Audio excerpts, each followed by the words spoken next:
Hi there, Joey from PowerhouseAffiliate.com. Today is part 6 of the Google Ads affiliate marketing series, where I'm going to talk about discovering real opportunities in your data. And I'm going to show you the data that has happened here over this campaign, as well as the disaster that has happened in this campaign. But before I get into that, I want to touch on one subject that came up in a comment on one of my previous videos, where one of the viewers asked why I don't share an exact profitable campaign for everyone to see, and so that you can see that in real life. And I responded by saying that I had already done that with a previous video on Max Bounty, which I will pop up here, where I ran a search ads campaign promoting Just Answer, which is an affiliate marketing product that you can get through Max Bounty or directly.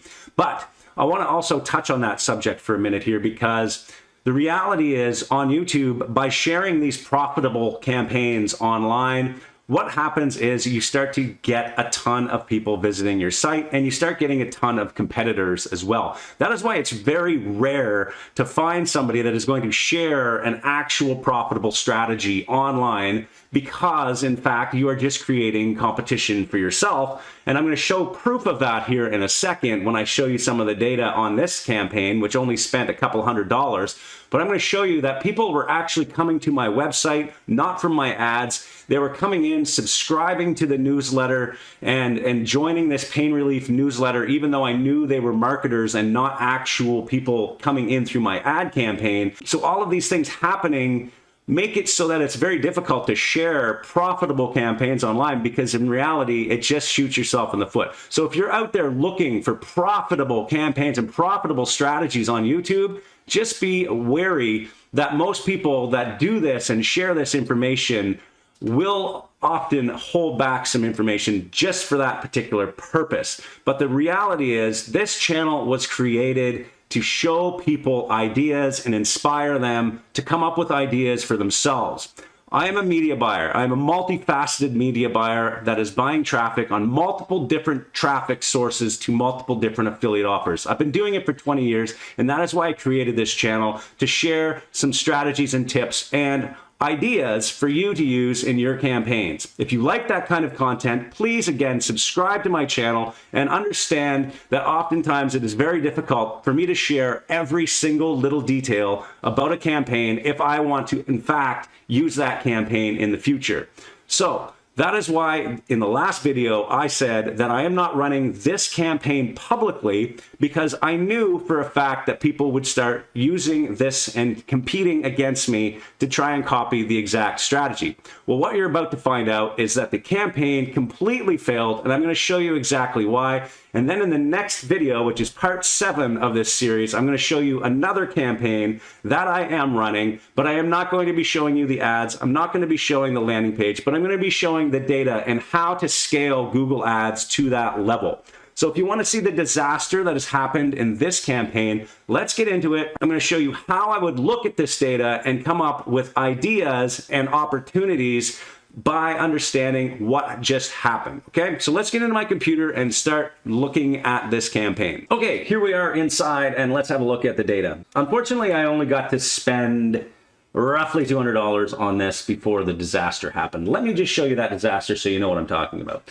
Unfortunately, the ads were disapproved, and it's for a reason that I really do not like, and it is for a malicious software. Now, this is one of the hardest ad policies to reverse, because you have to go into your website and you have to clean it up. You have to use the Google tools to scan your website and figure out what that problem was. And then you have to contact Google Ads support and ask them to review your website again. And it just takes a lot of time, and I did not want to go through that process. So I just stopped spending on this campaign for the time being, okay? Now, of course, I am going to go and eventually fix this and do that, but I wanted to get this series completed because I have more ideas for some great videos on this YouTube channel, and I just don't like leaving projects incomplete.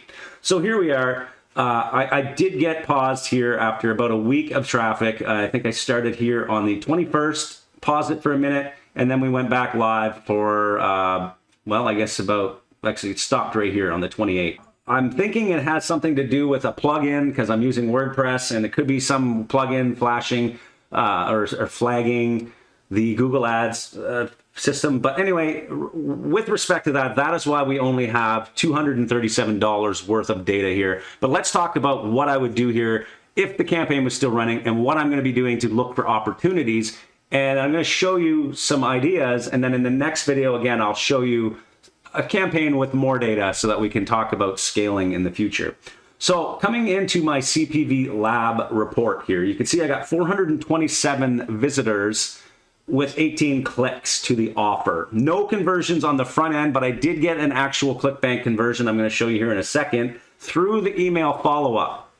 Now, what I did was I looked at this data and I said, okay, well, look, this is a very terrible subscriber rate. Okay, if you're below 20% on a subscriber rate, it's actually really bad, in my opinion. So I ran 3 pages on the ad campaign, and I created Squeeze Page 4 to test it. But then, of course, the ads got disapproved, and then I just didn't get to send traffic to Squeeze Page 4.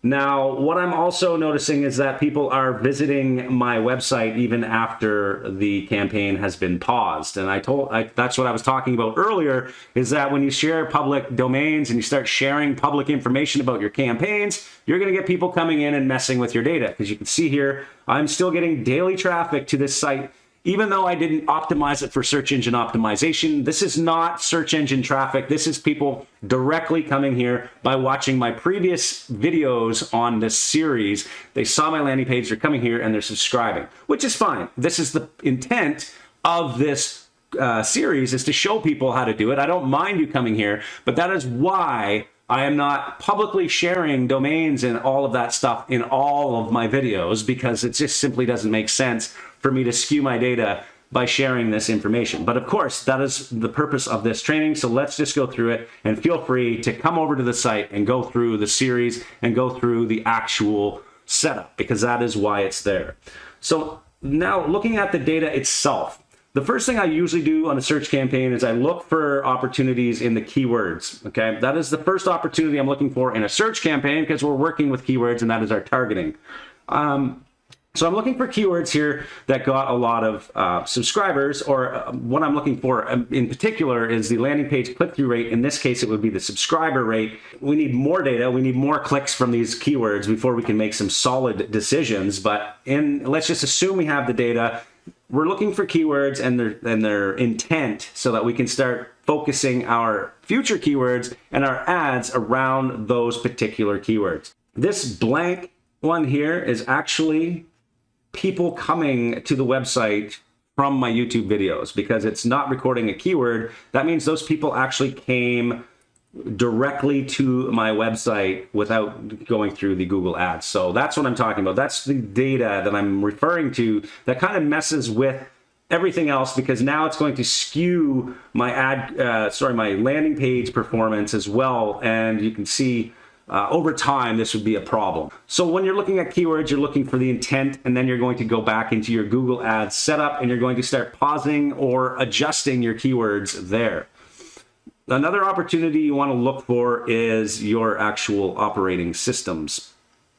This would be the next thing I look at. So I would come over here and click on operating system and see if the traffic is in fact converting better for a certain type of browser or operating system. In this case, you can see that desktop showing some signs of success here with a 14% subscriber rate versus mobile and iOS, or versus Android and iOS. So I might want to, in the future, if I was to run this, I would consider starting a campaign specifically on desktop, and then working with that so that I can use that as an opportunity to try and increase my subscriber rates. Now, depending on the traffic source you are using, you could also go as far as to look at the versions of the operating system, and you could even zero in on what version of iOS or what version of desktop.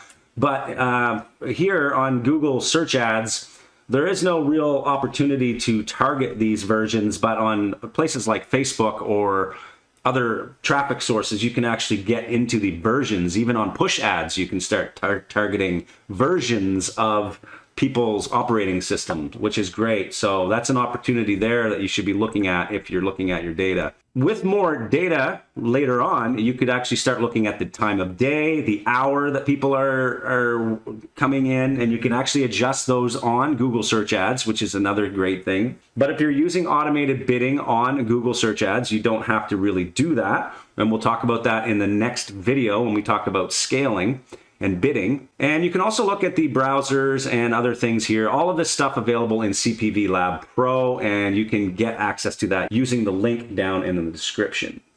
Some more opportunities here are, I would be testing a bunch of ads. In this case, I only had one ad, and I went to submit a new ad, and that is when we had the flag, and the campaign was then paused because of the malicious software. So when I submitted that second ad, somehow something triggered that to go off, and now I just don't want to spend the time trying to fix it. The next opportunity, of course, is your landing page itself. You want to look at the subscriber rates, and you want to focus on the best one, call it your control page, and then you're going to start split testing one page against it. I often start with just an A/B test, and then if one fails, I turn it off and put another one in and keep testing until you can get the subscriber rate above at least 20%, in my opinion, would make this profitable. A 20% subscriber rate would get you your emails, and as well, you would start to make sales in the back end. And I want to show you that right now, that I did in fact get a conversion. It shows 2 conversions here, but one of them was a test conversion. So you can see there was no click on that last email I was testing, and it converted. But this is the real conversion here. 58, I believe, is the conversion value. So I need to update my settings here. But anyway, I did get a conversion on email 1. So that is the key here, is you're going to be making money in the back end of this setup. And that is the whole theory here. That is the idea I want you to go away with here today, is that you can set up these squeeze page funnels and you can start making money in the back end. And I still have that person's email that already subscribed and already converted. I can still send them another message later, giving them more information on another potential product, another health product, and still get more conversions in the future.